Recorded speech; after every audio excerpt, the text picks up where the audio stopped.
miners who came to California did not think of this port beside the Golden Gate as anything but a way station to easy riches. They rushed off to Sutter's Creek, Grass Valley, and other gold diggings, while the criminal gangs they left behind started the most brutal uprising against law and order in American history. A hoodlum known as the Sydney Cove gathered to him every escaped convict from the British penal colony in Australia. The Sydney Cove gang had a terrifying objective. They meant to wipe out San Francisco's police force and take over the town. Police were shot from ambush in broad daylight on the streets. They were strangled and their bodies tossed into the bay.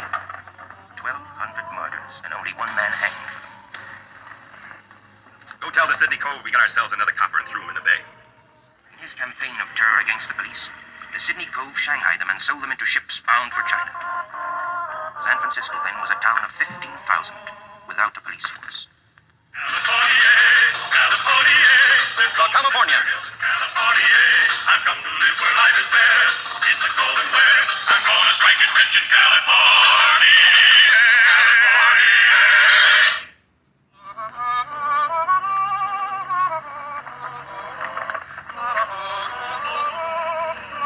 Mind what I've told you about this sinkhole creation?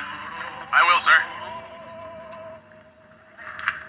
I've watched you these many weeks like a first mate watches good officer material. Which is a fine and decent lad you are. Back to Boston you should be going. There's plenty of other lads for the gold and carousing. Take my advice, son. Sail back with us. My folks have had their belly full of being poor. They scrimped and saved and chipped in $250 for my stake. Well, I'm the Patrick they all voted to come west. And I'm going to make them all rich, like I promised. Well, then, buy your equipment and get on the trail this day. Keep away from the crimps and the dugs. You promise me? I will, sir. Don't worry about me, sir. The best of luck to you, dear. Same to you, sir.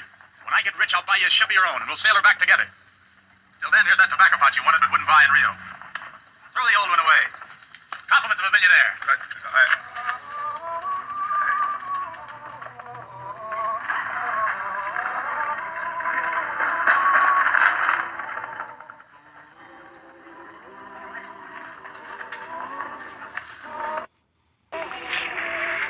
Young man, are you lost? Oh, no, miss.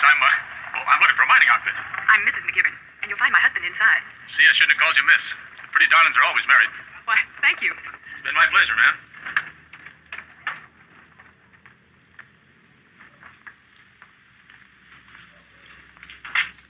Is that gold?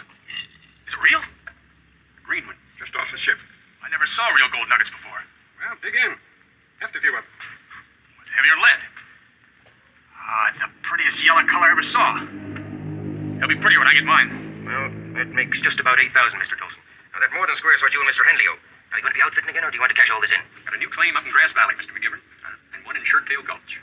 But we aim to have a little fun before we start with the new digging. Yeah, you know, wine, women. Fine. I'll put this in the safe for you. And for heaven's sake, will you try and be careful so you can live to enjoy all this, huh? Thanks. See you later. When you come in with your pile, be sure you bank it with Jack McGivern. Thank you for the advice.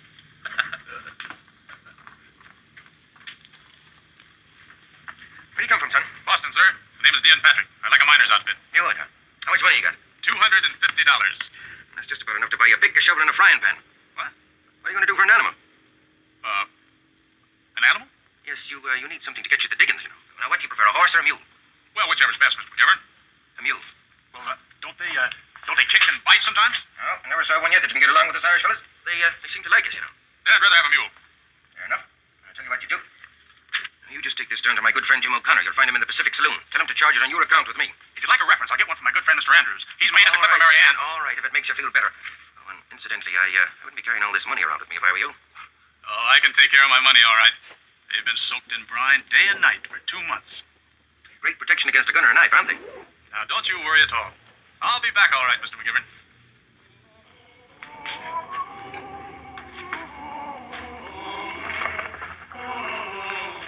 Hold on, Mr. Andrews. We have some business with you. 10 good sailors, only $50 a head. I told you before I don't buy men from Shanghaiers. Out of my way, Flip. Big-headed yank. Teach him a lesson.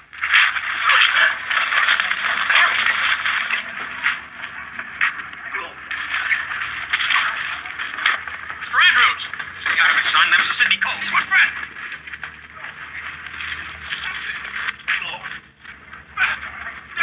Police! Coves!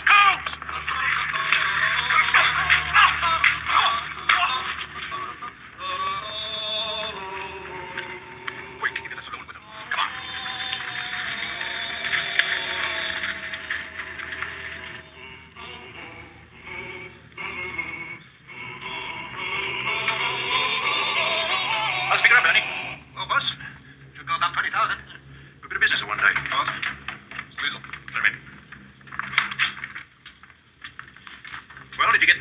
gentleman who refused to do business with us? Don't I always?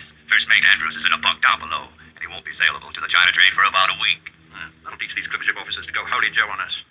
Anyone see you? A young Yank sailor butted in to help Andrews, but we clobbered him and threw him in the cage. In the cage? Kill him and throw him in the bag. But he's worth $50. He's worth more dead. He's a witness. There's talk in the papers of McGibbon the merchant raising up some vigilantes. They'll try and put us out of business. Ernie. Oh, no, boss, please Take don't. care of it. Boss, I don't now. Now, you get down to the cage and kill that Yank. Better take him along to make sure you get the right one. Come on, Weasel. Where's our family physician? Him. Andrews is a navigator. He's worth $1,000 to us in good condition. Go and fetch him up. Carefully. And the next one of you that acts careless will get a nice little load in his head. See? Oh, my head. Where am I? You've been shanghaied by the Sydney Coves. Coves. Mr. Andrews. What have they done with him, do you know? The crook named Weasel brought you both in here. Then another crook took your friend away. Away, where? They didn't say, matey. I've been robbed. They took all my money. I'm getting out of here. Well, there's no sense in that. They got trim guards all around. Look, the two of us might not me, my boy. I aim to stay alive till the tripper ship reaches the Sandwich Islands. Then I'll jump ship. Oh, I can't wait that long. I gotta find Mr. Andrews. Now, he's a big Yank. You better watch yourself. He hits hard, he does. You just point him out to me.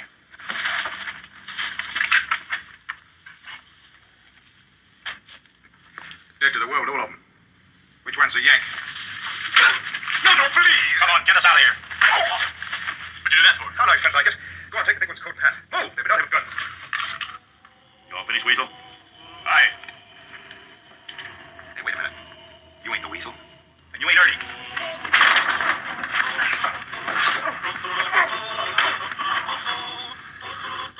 Now I'm gonna find Mr. Andrews. Are you crazy? You haven't got time. I'll take time. I need some police. Are you the chief? I was the chief. Well, I've been slugged and robbed. My best friend was beat up by that Sydney Cove gang. He may be dead for all I know. I gotta find him. That's too bad. Too bad? Come on, get some of your men. I know where the Cove's hideout is. I'll take them straight there. Son, I haven't any men. They all quit. I'm the last policeman left in San Francisco. And I'm getting out right now. What kind of a city's this? Right now, awful. So what does a man do now? Fight the Coves over himself? Tell your troubles to Jack McGivern. I laid the whole mess right in his lap. Hold on, I know Mr. McGivern. What's he doing about this? Why don't you ask him? And tell him that my men were brave enough. But the Coves shanghaied or murdered them. And those that were left, the city wouldn't pay. So there's no more police. Our whole community has been terrorized, gentlemen. Safety of life and property can no longer be depended upon. Our do-nothing governor refuses to proclaim martial law. Now, we can turn this entire city over to the criminals, or we can organize a vigilance committee. We must fight fire with fire, gentlemen. We must throw these criminals out and restore law and order to the city. Here. And we can afford to wait no longer, gentlemen. Yes, Mr. Bennett. I don't like the vigilante idea, Mr. McGivern. It draws a lot of hotheads. Men full of whiskey and hate. Mob rule and lynch law, that's what it comes to. It's barbarous. Mr. Coleman here supports us. If you think a man like Mr. Coleman supports lynch law, then I'm afraid you don't know Mr. Coleman. Enough talk. Vote. I say vote. We must, gentlemen, set an example. Now, I move that we organize a vigilance committee to clean out the Sydney Cove and his entire gang and to serve until such time as we can organize another police force. All in favor? Aye. It's too dangerous to let men take law in their own hands. Unless we operate carefully, we'll be discredited before we start. You talk about cleaning up the Sydney Coves. How are you going to do it? How are you going to make it a legal case? How are you going to get your evidence? We'll get the evidence, Mr. Pelham, and we'll give them a fair trial, too. I'm sorry to barge in on you, Mr. McGivern. But what's left of your police force told me to see you about finding the Sydney Coves. What's the matter with you, lad? What's the matter? Well, Mr. Andrews and I were strong-armed the Cove's men. I was thrown in the China cage. Where's Mr. Andrews now? I don't know, sir. I was told to come here for help. Decent man set up one of those bully boys from Australia. And me who tried to help him bashed on the head by a gang of crimps. If they've done any harm to Mr. Andrews, I'll... Easy, lad, easy now. Easy, is it? What kind of a miserable town do you name after a good man like St. Francis? How can you answer that, Mr. Pelham? Well, if this impatient young man will identify the Coves who attacked him and lead us to their hideout, we may have a real case. Not begging no man for help. I'll get Captain Dorset and the crew of the Mary Ann. We'll find Mr. Andrews. Dean. Gentlemen, we'll meet here tomorrow morning at 6 o'clock. Now, if you'll excuse us, I want to have a talk with Mr. Patrick here.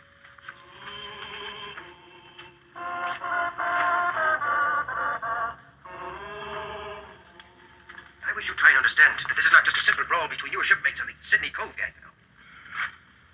Thanks, man. Jack, stop badgering the boy. Martha, would you please stay out of it, please, huh? Dean, don't you realize that the committee is on trial before the whole town? Sure. Where's Mr. Andrews? Dying in some filthy cage, or is he already dead and his body floating in the bay? Why shouldn't Captain Dorset string them by their heels to a yard arm till they squeal on the Cove and Lead us to Mr. Andrews. That's what I'm trying to explain to you. One act of injustice or foolish violence and our whole entire cause is lost. Now, you've told me your plan. Let me tell you mine, huh? Now, I think that the two of us should take a walk down Montgomery Street. The Cove knows that I'm organizing the vigilantes. I'm certain of that. Now, if he were to see the two of us together, I think that he might want to bring you in for questioning. Jack, do you want to risk the boy's life? Please, ma'am.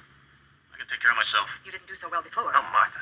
Now, you and I have a fight together near the saloon where the weasel hangs out. Undoubtedly, some of his men are going to be about. They're going to grab you and bring you to the hideout. We'll trail them, and in that way, we'll be able to capture the whole gang. But we must get the Cove alive. Otherwise, we can't try him. Now, would you dare that, Dean? Of course I would. What if they shoot, Dean? Well, yes, that is possible. Well, I guess we best forget the whole thing then. I can't forget it. Men and fighting. No, Martha, this is not just a waterfront brawl, you know. The whole town's at stake. I know. Well, may the good Lord keep you safe, Dean. Good night. Good night, ma'am. I've trimmed the lamps, Jack.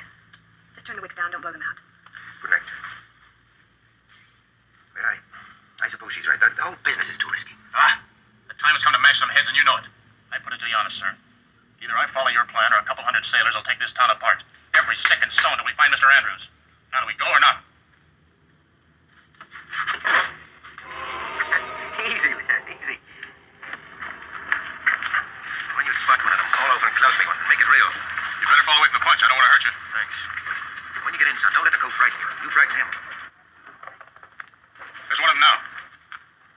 Now, look, son, we intend to keep this town law-abiding with or without your help. You understand, huh? I want nothing to do with you, you smelly vigilantes, copper.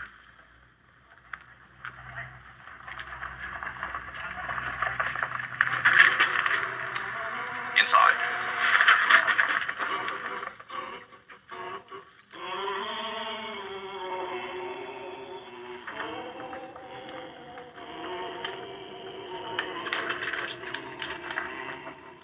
Tell our men with the horses to pick them up at the end of the alley, and don't let them know they're being followed. I get them swarmed, these vigilantes. And not one of you idiots could even tell me when they're coming after us. Now, take it easy, boss. You ruddy numbskull, you. Didn't I tell you and Weasel to get that yank? Then right side open. It's the weasel, and he's got the yank. Won't give us a slip. Let him in. Yeah, thank you, Jack McGinver, boss. He knows plenty about the vigilantes. Plague on the vigilantes. Why are you so fired up against me? Untie me, I don't talk. Independent, aren't you? I've got some information about the vigilantes, and you... Look, I said untie me or I don't talk. All right. Talk. Where's Mr. Andrews? Mr. Andrews. He's nursing a sore head below. Turn him loose. And, my money. That $250 you stole.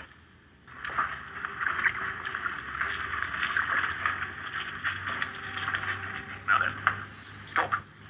The vigilantes are aiming to bust up the Sydney Coves. Try you for robbery and murder. Maybe hang you, too. They asked me to help. And why didn't you? I hate coppers. You know, Yank, I don't believe a ruddy word you said. Take him below. Wait. Boss, it's McGibbon with the vigilantes. You filthy murderous son!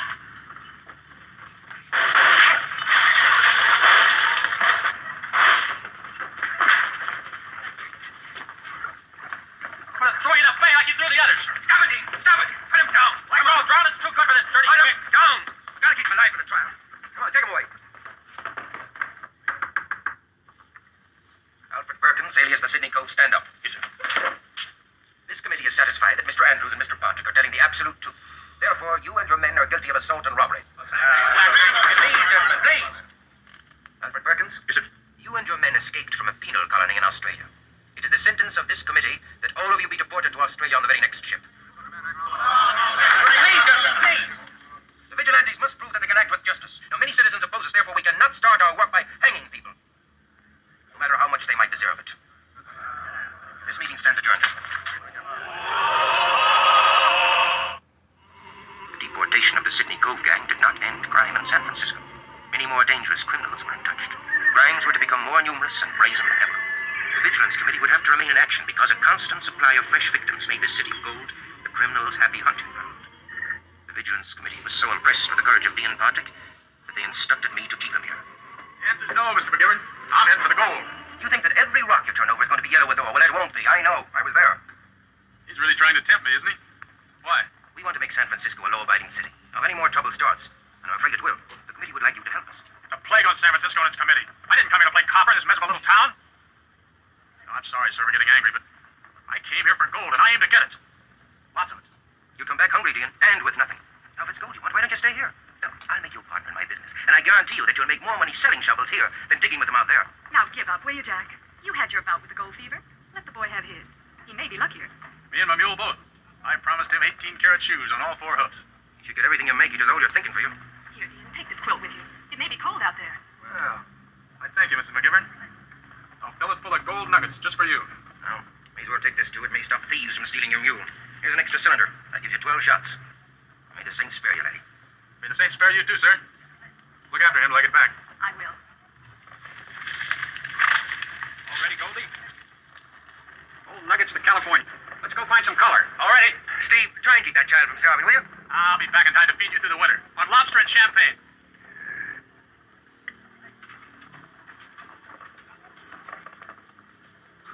Compliments of a millionaire.